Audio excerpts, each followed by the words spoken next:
As a longtime resident of rural Minnesota, I carry the simple splendor of the Northwoods in every fiber of my being. I am enamored with the texture and the tactile world of bark, lichens, stones, and leaves. These surfaces correlate closely with the developing layers of emotional growth and maturity.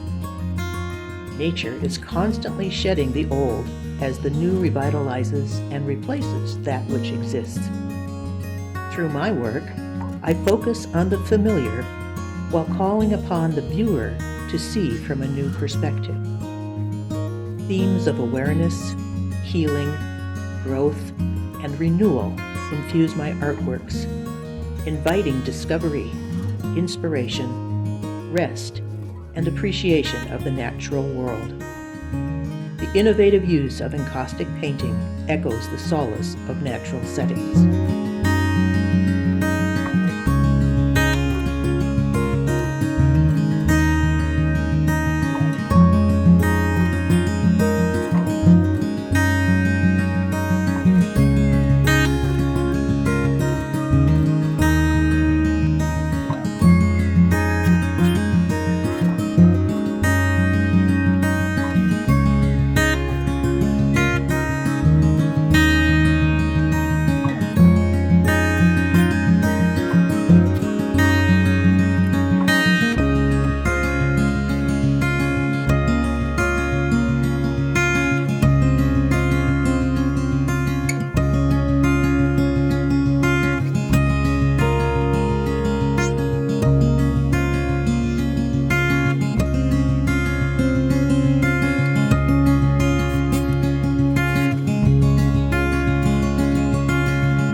Hello, my name is Nancy, and I serve as the executive director here at the Kaddatz Galleries. As a Minnesota girl myself, I can be found in the woods when I'm not here. Literally lived in a cabin in the woods, and so your work has really resonated with me, and it's been very fun to share it with the community. Thanks. So, you all are here to hear Carla, though. So, without further ado, I will shut that door and give you the stage. Thanks, Nancy. Thank you. So they didn't mic me. I don't know if you can hear, but feel free. There's chairs up here. So the work you're seeing is photo encaustic. And it's kind of confusing because most people have no idea what encaustic is.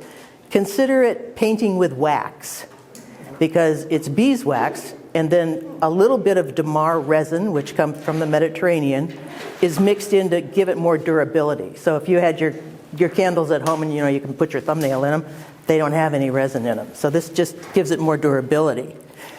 And it's a multiple step process. So I'm going to share that with you with this little demo board, and then we can pass this around. So it starts out as just hardboard. You can get it at Menards. Encaustic needs to be on a rigid surface. If you put it on paper, it has to be real thin. Like this is paper bark, but it won't hold up with multiple layers. So first I put 2 coats of primer on, let them dry, 2 coats of encaustic gesso, which has more tooth than acrylic gesso so that the wax can hold on to it. Then 5 layers of encaustic medium, which is just clear beeswax with the resin in it. And that's just to build up a layer so there's space to work because you can add texture and it's just always 5, sometimes more than 5. And I've drawn this line across here so you can see how the translucency changes how things look. Then I print up my photograph, and I'll go through that process with you, and put it on the board with another layer of encaustic. And it becomes sort of translucent. And then I can add texture to that. So if you feel this, I can add branches or bark texture or any sort of thing like that. So I'll start passing this around. And at any point, please just interrupt with questions because I'm better with questions than giving a lecture. That's not my thing. Yes? How do you put the beeswax on? Put put it on with a paintbrush. It goes on hot, so I've got a skillet that's always hot, and I've got to ventilate.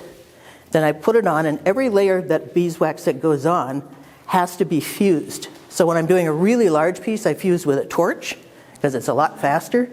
Otherwise, it's a heat gun. And then once I put the photo tissue on, it's got to be heat gun. Otherwise, the whole thing could go up, which is embarrassing. But I haven't burned down the studio yet. So when I print my photo, first I put it in the computer and I jack up the contrast a little bit and just accent things that I want to emphasize. So it comes out like this. Just a sheet of tissue is taped onto the backer sheet. And this is a black and white. So some of the works are black and white. And this is a color one. And sometimes I can collage other things onto it. So like this is just a feather, and I could just stick this on as a second layer and then put wax over it, and it would all look like it belonged there. And then this is the tissue itself. Feel free to feel this. It's a scrap piece. So that gets laid on to the 5 layers of encaustic medium and then carefully painted over with encaustic medium. And when I'm making a big piece like the 3-foot square ones, I've got 6 tiles of tissue paper that have to match exactly. Can be a little frustrating. You have to be in the right mood to do this. So the encaustic medium, before it's melted, looks like this. It's pharmaceutical grade wax. And then there are several ways to add color. So the color behind Blaze there that's painted on. Matter of fact, that's this color. This is one of the color blocks. So I just put this on my heat and add a little medium to thin it out a bit. And then I paint it on, and then I fire it. And the leaves have a ton of texture. So I can add that texture just with brushwork and then just lightly fuse it. And all that fusing on that, at that point, was done with a heat gun. So if you're doing multiple layers, how do the lowest or the first layers, do they continue to respond to the heat as you put them in a second or third time for the layering? Well, ideally not. Ideally, you just want the layer immediately below. However, when you're learning, you can get some big divots, and they're really hard to fix. So you just try to go real light with the heat. When you're building up those first 5 layers, you can go pretty heavy, and I do. And after that, though, one must be very delicate, which I struggle with because I'm not patient. This is oil stick, which is wax and oil paint mixed together. And I use that to add just a little color, such as what I did on the tamarack. The yellow was just a little bit of oil, and then I rubbed off the excess. So I thought it was kind of like hand tinting old photographs. So I thought about teaching a class at the Arboretum, and I thought, how could I possibly get enough electricity out there? You know, if my father was here, he would have said, plug it into a current bush. But I thought, I think you could get enough heat with solar, because it only needs to be 200 degrees. So many beekeepers clean their wax with solar wax melters. Ooh, that's good thinking. That's good. So I've been doing encaustic for about 10 years or so. And about 5 years ago, it really took off because I found a mentor. And it makes one much more responsible to have somebody say, how did your studio work go this week? It's like, you better have an answer because you're paying. So are there any other questions that just pop up in your mind? Just briefly, could you just run through it without showing us the stuff? Because I'm writing it down, and of course I can't keep up, and I get lost. Okay. I won't write this time. First, I get a substrate. Okay. I put a couple of layers of primer on it, then a couple more layers of encaustic gesso, and then at least 5 layers of encaustic medium without any color in it. And then I get my tissue on there, and I can add more color, or I can add texture, or both. And I'll show you some examples. This is going to make it really hard for you recording people, but that's it. And you have to fuse between every layer, and that's probably the most time-consuming part. Plus, you're painting it on hot, so deep summer, it's a little hot up in the studio. So that's, So the tissue with the picture on it goes right on top of the... yes, it does. There is one variation. I could take a picture and just print it on paper and glue it onto the substrate and then put more wax on top. So that's just another way, and it's a little more controlled for color because it's already printed, so it's not going to run if you get it too hot. Could burn, but I haven't done that yet. So anyway, so I wanted to just walk you through, if you feel like walking, how some of this comes about. So there's lots of ways to do this. This is just a black and white photo that I didn't add any color to because I just love the black and white and the lines. And this is called Middle Island.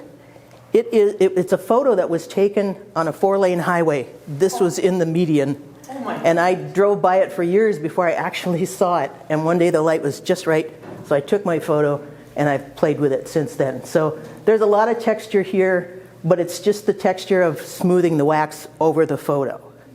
So right behind you is the tamarack bog, and that's a black and white, but it also has some oil stick added into it. So that's that yellow sort of sunset-y thing. I love this one because you can practically feel the mosquitoes getting ready to sting you. And that was another roadside view. It's over by McGregor, and I drove that road a lot. And finally I'm like, hey, look at this. Look at all this texture and color. And, well, the color's not there, but the texture's there. And just that added color to emphasize. And I'm not probably going to do this in order because I don't want you to have to move around too much, but the popple trees in the middle there with the greens and poplars, that's a black and white photograph, but so much encaustic has been added to it that the only place you can see the tissue photograph is up here. Otherwise, I added all the color, and there was a medium and color background, and then I put the tissue on, and then I added all the bark texture, and it was a riot. It was so much fun to do. So that's about as saturated as you can get, about as far from the just black and white, because it's almost all paint. So this is a little pathway up on the North Shore at the Sugarloaf Cove natural area, just off the highway, between the lake and the 61. And I just thought I'd take a little walk there for a break from driving, and I found this. So this particular one, it was a color photograph, and I didn't modify the color in the computer. This is how it printed out. So this is the computer's idea of green, which is, maybe a little off, but I enjoyed just how it kind of popped. So this has been popular. I think there's something iconic about a path going into the woods. It's like, yeah, that sense of escape. And the last one I want to show you is, conveniently, down here.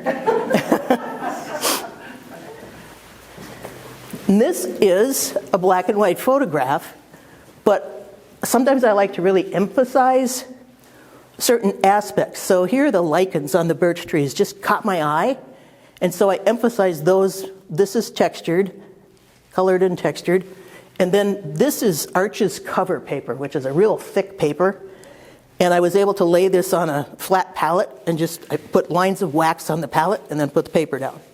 So that's how I got this, and then I put lichens on this as well because it was just what I was doing. So it was nice to emphasize what popped out for me. So, any other questions? How do you incorporate the gold? I think there's one that might have some silver in it. Yeah, there's the silver one. This is the gold one. Yeah, how did you get that one? This is a color photograph. And once I put it on, I'm like, it interested me, but it needed a little more. So I used a gold foil and a tracing wheel. Just made those little marks. And this one was brushed on, and I used metallic marker as well.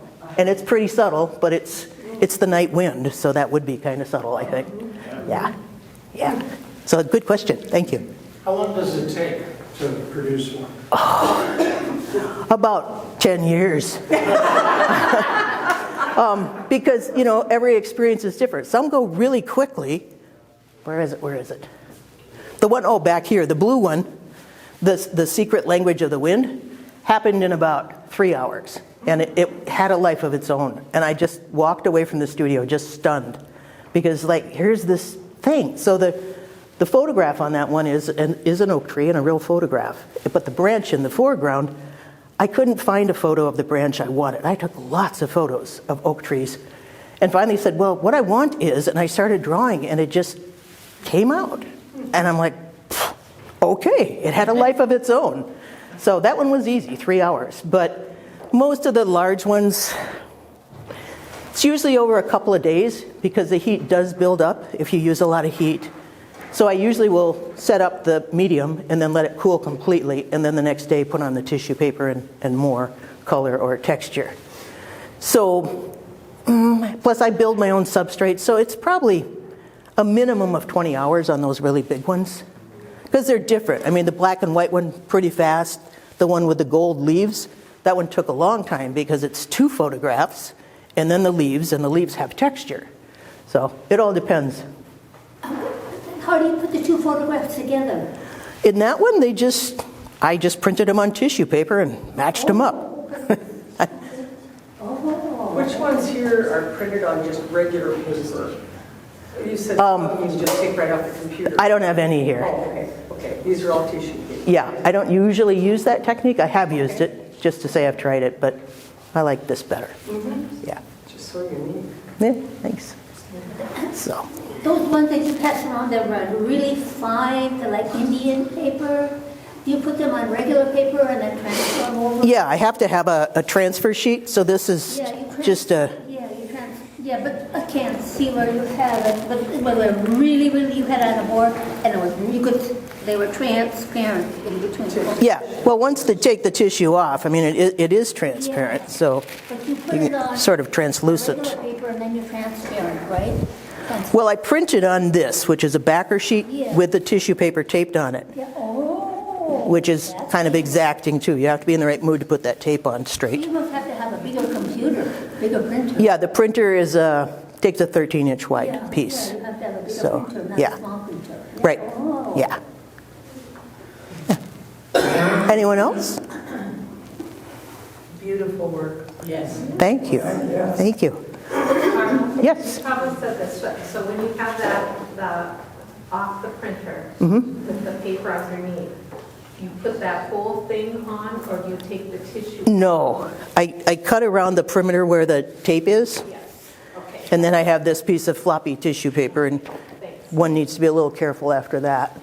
Well, and you got to be careful getting it through the printer, because you know how printers like to Is it jam. a special kind of tissue paper? It's acid-free is all. I just, acid-free. yeah, Okay. because I want it to last. I mean, I'm hoping that these pieces will outlast me, which isn't going to be that big a deal. With the wax Yeah. caustic, they may. Oh, yeah, they may. Yeah, we can hope. Yeah. You put your name on it anywhere? On the back, it's always titled and signed, because I think there might be one here that I signed on the front, but it's difficult to make it look like anything because you're writing on wax. Makes sense. So, yeah. Thank you. Yes. Anything else? Yes. So when you were younger, did you do artwork or did you do something else for your... I did artwork. I did a lot of stained glass. Okay. And so I'm fortunate enough to have pieces in a couple of churches. And I've done little 3-dimensional sculptural things and acrylic painting. So yeah, a few things till I got to this. But I think I'm settled now on the encaustic. Like it quite a bit, yeah. And what camera do you use? Some? Variety? Yeah. It all depends. I mean, some of these came off my phone, and it's not even a particularly good phone. But it's good enough. Yeah. So otherwise, I'm shooting a Canon. I don't even know what model it is. I wouldn't know if you told me. Okay, good. It's an SLR 4000. I have no idea. I don't know. You could have said anything. I just did. Yeah.